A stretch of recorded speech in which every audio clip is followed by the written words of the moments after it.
Hey guys, it's Joel from guntoter.org and welcome back to the channel.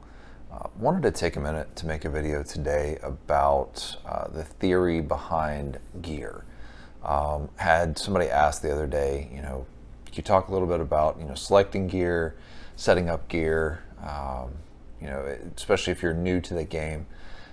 So I kind of look at those as two different things. There's kind of the theory behind gear, like that helps you prioritize, what to buy and how you're going to use it. And then there's setting up the gear, which is, more of a physical thing of where do I put this on my kit versus, why do I buy it in the first place?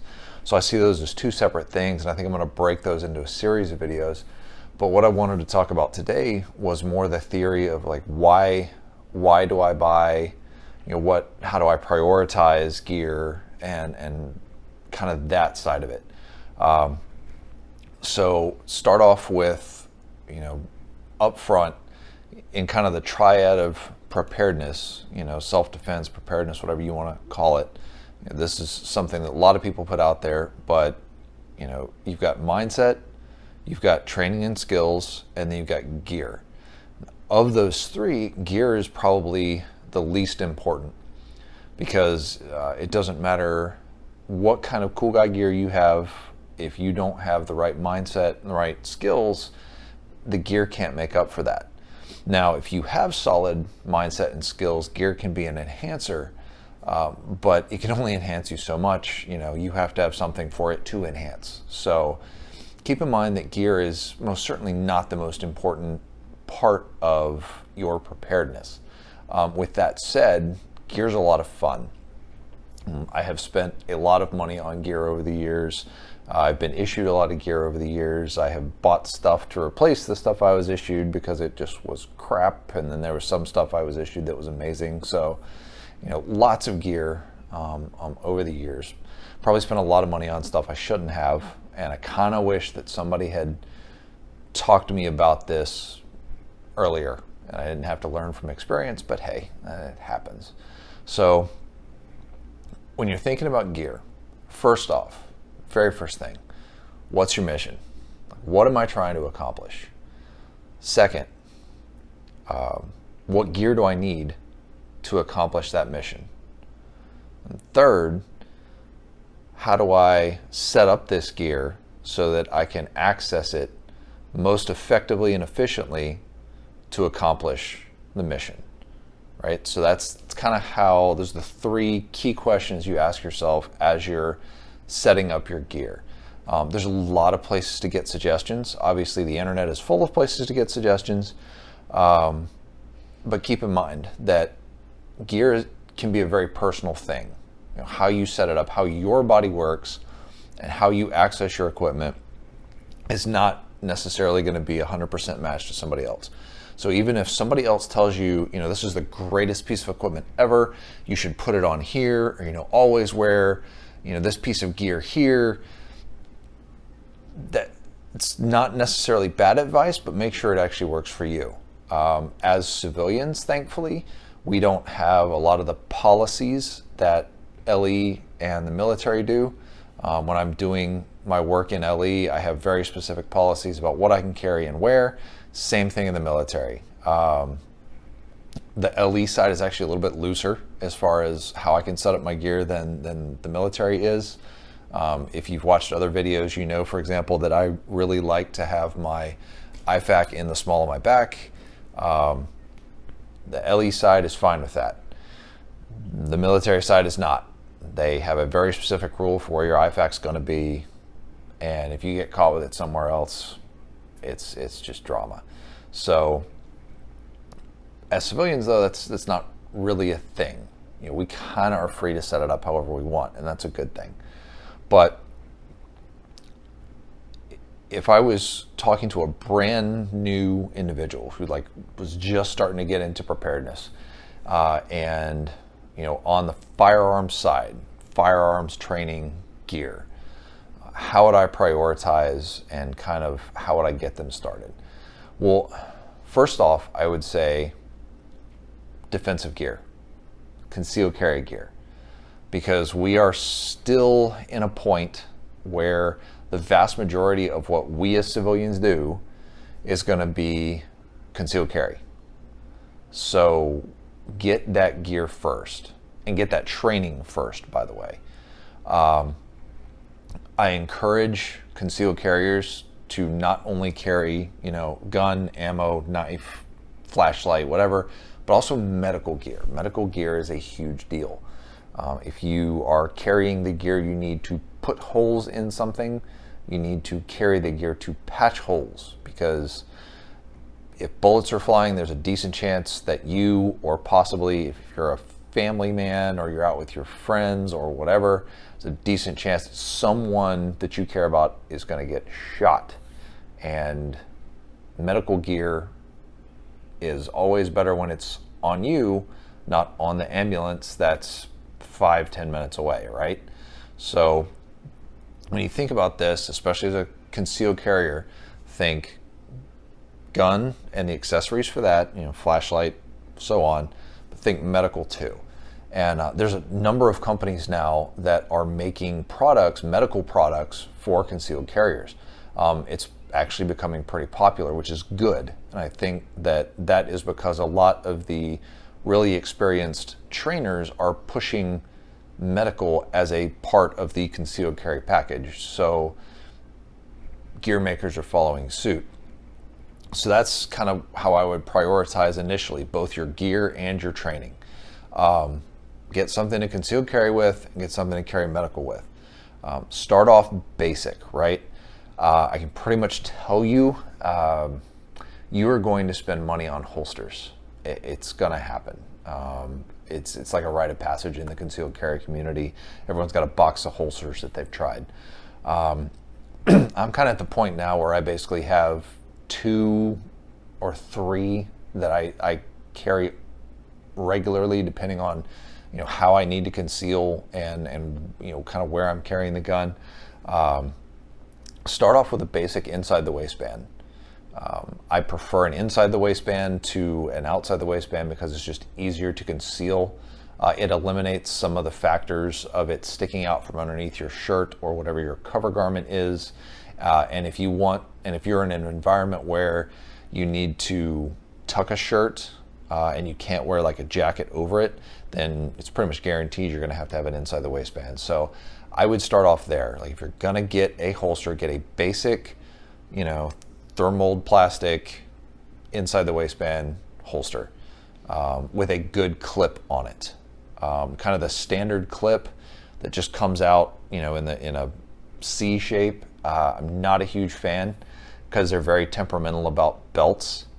I would look at some of the more specific tuckable struts, kind of like the Raven and some other ones. A lot of guys will offer the Raven and similar clips as accessories, like options on their holsters.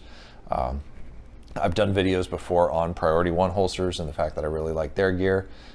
Their modular system, you have the option of getting the tuckable clips. I would do that. I would just upgrade from the standard clip that comes with it. And I would say this across the board pretty much, no matter what manufacturer you go with. I would upgrade from kind of the standard clip to one of the better ones that's going to be a little more aggressive in hooking onto your belt. And then, consider maybe an ammunition carrier of some sort, and maybe flashlight that you can tuck or whatever. But that's kind of your basic gear. And then once you've got that basic gear, go train with that basic gear, right? So if your primary, gun carrying is going to be concealed carry, which it probably is, then your first classes, your initial classes, should be towards A, knowing how to run the gun just in general, and B, knowing how to conceal carry the gun.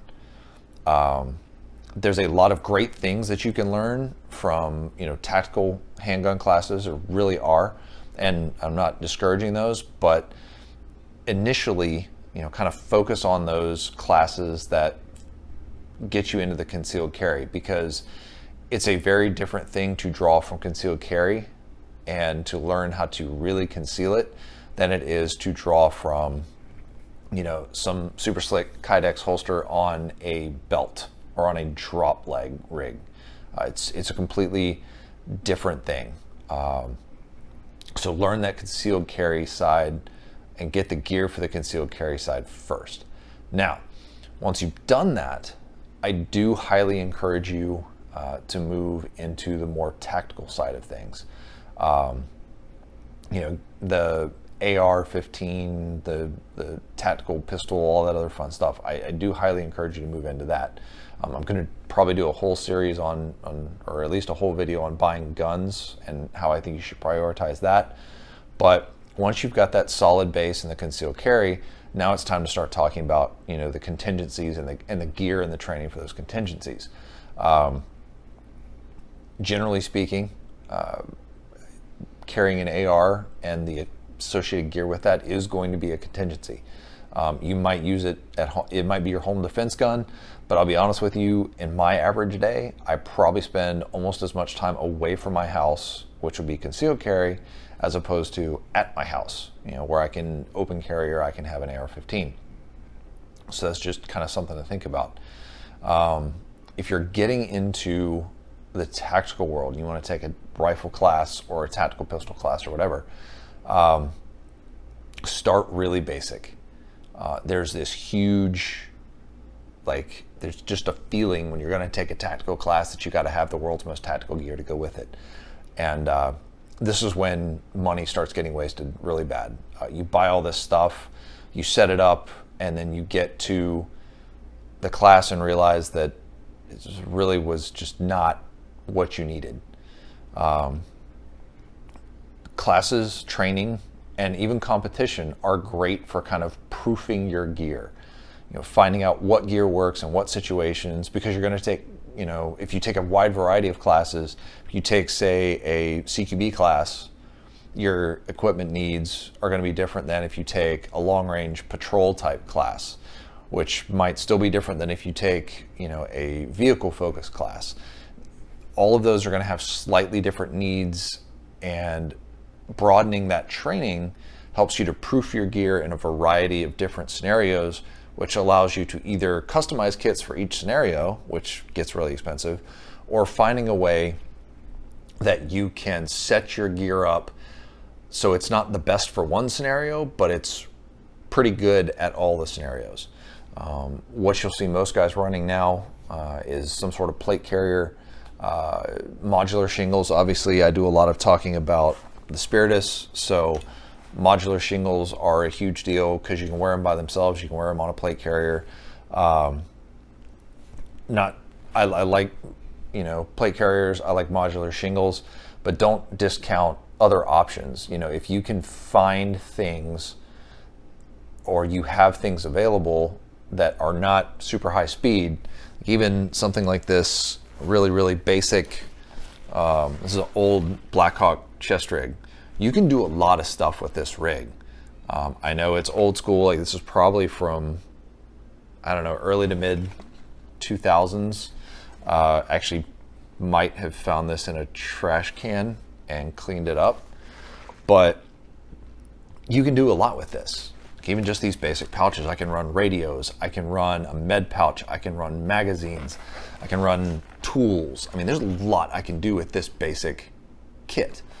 And if I have a plate carrier, like a slick plate carrier, like a LBT 6094, or one of the Ferro Concept Slicksters, one of the SKD TAC, slick ones, I can put this right over it. It doesn't have to attach to your plate carrier to function, right? It just has to sit on your chest in a good spot where you can access it. Whether that's attached to your plate carrier, whether that's over your plate carrier, is kind of immaterial.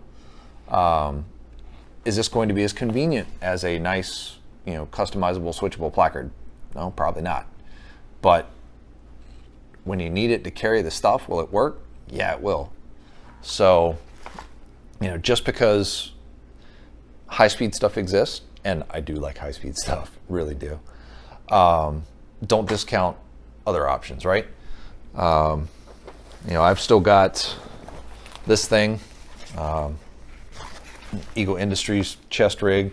This is what I was actually trained on when I did precision work in the military. This is what we wore for longer patrols because we could carry a lot of our other tools in this as well.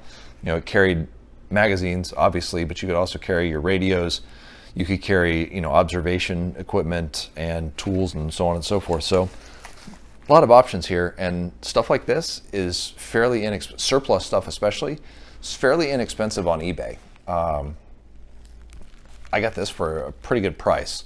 So, you know, buying brand new, super cool guy stuff is awesome, but surplus stuff, don't discount it. Yes, some of the surplus stuff is absolute garbage. The amount of complaining from soldiers who have used lowest bidder stuff in the military, yeah, some of it is awful, but some of it is quality too, so don't discount that. If I was starting from the very beginning, if I was starting from the very beginning, I would probably start with some sort of battle belt or basic equipment to go on my belt, right? Because I can run a carbine class with a couple of magazine pouches, a couple of Kydex magazine pouches thrown on my belt. They're pretty inexpensive normally. I can run a carbine/pistol class with the same thing. Outside the waistband, belt holster, couple pistol mags, couple rifle mags. I can completely run a class. I can learn lots of stuff for not a lot of money. So that is probably where I would start. Once you've got that, and you can compete too. So if you're interested in competing, a belt is going to be a lot easier to compete in using real gear than a full, you know, plate carrier and everything else is going to be. So just a thought there. You know, once you've gotten a couple classes and you kind of know where you like your gear and stuff, you can move on to like a fixed battle belt. You've seen some of mine before. You know, I've got this one right here. You know, really basic battle belt. Obviously, when I set up my battle belts, I designed them so that I can run in conjunction with, you know, a plate carrier or a chest rig. I don't have everything on my battle belt because that's a lot of weight on my hips. So I kind of carry the absolute basics, like what do I have to have on me to defend myself and provide basic medical care to myself, and that's what I put on my belt. That's a training rig that I had that I used to use to teach in. This is kind of a more LE oriented belt. You'll see they're set up very similar. I'm working on my military belt right now because I can't wear multicam. So I'm working on my military belt right now, and it's going to be very similar minus the IFAK, because like I said earlier, they don't let me carry my IFAK on my belt. When you start moving into, once you've got your battle belt done, I would kind of start moving into more of the chest rig type of thing. And like I said, you know, if you want to run a plate carrier, it's fine. I actually highly recommend that you at least have armor available. As I mentioned earlier, I am a fan of the Slickster. This is an older Slickster. The newer ones are a little bit cooler, but I'm a fan of the Slickster because you can do a lot with it. I can put placards on here. I can pull these off and run it slick. I can wear this and, you know, toss one of these rigs over it if I need to. So a lot of options I can do with the Slickster that I can't necessarily do with, say, one of the bulkier kits. So it's kind of one of the reasons I like the slicker ones. So you got your belt, you're moving into your kit. The kit's going to be really kind of up to you. You know, what's going to carry your stuff, what's going to allow you to access your stuff. You know, I'm obviously a big fan of Kydex retention because I think I can get to my mags. I can go very quick with them. But I also know a lot of people that are working in the woods, for example, they don't like open top mag pouches. They like covered mag pouches because it keeps junk from grabbing their mags or getting in their mags. So if you're primarily working in an urban environment where you're not got to worry about that, then whatever, you know. But if you're working in more of a rural environment, maybe you want to switch it up. So many different gear considerations. And like I said, as you train, the training kind of gives you that chance to prove. It's great to get a recommendation on the internet from guys who have been through a lot of training, or been overseas and actually use their gear. But keep in mind that even guys who proof their gear overseas might have been doing a completely different mission than what you're doing. So just because it worked for them overseas does not necessarily mean that it's going to work for you. So just you're gonna have to do some experimenting. You're gonna have to proof a lot of this through your own training. That's why I say take a variety of training. Don't just take one CQB class, set your gear up, and think you're good. Or take one flat. Please, for the love of all things tactical, do not take one flat range class and think that your gear is good to go. Just don't do it. Especially if there was not a lot of movement in that flat range class. You need classes that are making you run. You need classes that are making you crawl, shoot in awkward positions, shoot under, shoot over, shoot around, manipulate the gun, do mag changes, do malfunction clearances in all those awkward positions. That is what is really going to wring your gear out. Competition as well. Competition can definitely help. There's kind of two thoughts on competition. Do you want to win and be a super grand master or whatever, or are you using the competition solely as a way to sharpen skills? I'm not saying those are mutually exclusive, but typically if you're trying to be a sponsored shooter, getting on the podium as much as possible, you're going to be using extremely competition oriented gear. Whereas if you are using competition as a way to sharpen your skill set, you're going to use your regular gear and you're going to use competition as that chance to kind of wring it out, because it's typically a lot cheaper to go to a competition than it is to go to a tactical training class. It's $30 to $50 to shoot for the day versus $500 to shoot for the day, plus all the ammo. So just kind of keep that in mind. Competition has a very good role to play in this. But just like taking, one class and saying your gear is good, just because you go to a competition and maybe they tend to run very similar scenarios every time. Well, if you're not expanding, and trying new scenarios, then realistically, you're not really wringing your gear out like you should be. So competition has a place. Just decide whether it's practice and enhancement or whether it's competition for the sake of sponsors and winning, because those are going to be very different things. All right, that was a lot of talking. Anytime I'm having a sip water, that's a lot of talking. But summary, gear is the least important. Mindset first, training and skills second, gear third. When we're talking about gear, what's my mission? What do I need to carry to accomplish my mission? And how can I carry it in a way that's going to allow me to most effectively and efficiently access it so that I can accomplish my mission? Because it's all about the mission and looking cool, but really it's all about the mission. So thanks for watching. Thanks for bearing with me. Probably at least half of you quit somewhere during that video. So if you are still here, congratulations, you're an overcomer. I hope it was useful for you. I hope it kind of gave you some thoughts. If it did, or if you have more questions, really appreciate a comment. If you thought it was good, really appreciate a like and a share.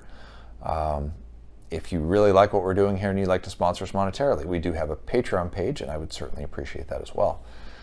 If you cannot support us monetarily, I get it. The last, 6 months have been kind of crazy. So I appreciate the likes, I appreciate the shares, and thanks for watching. I really thank you, and I hope to see you again next time.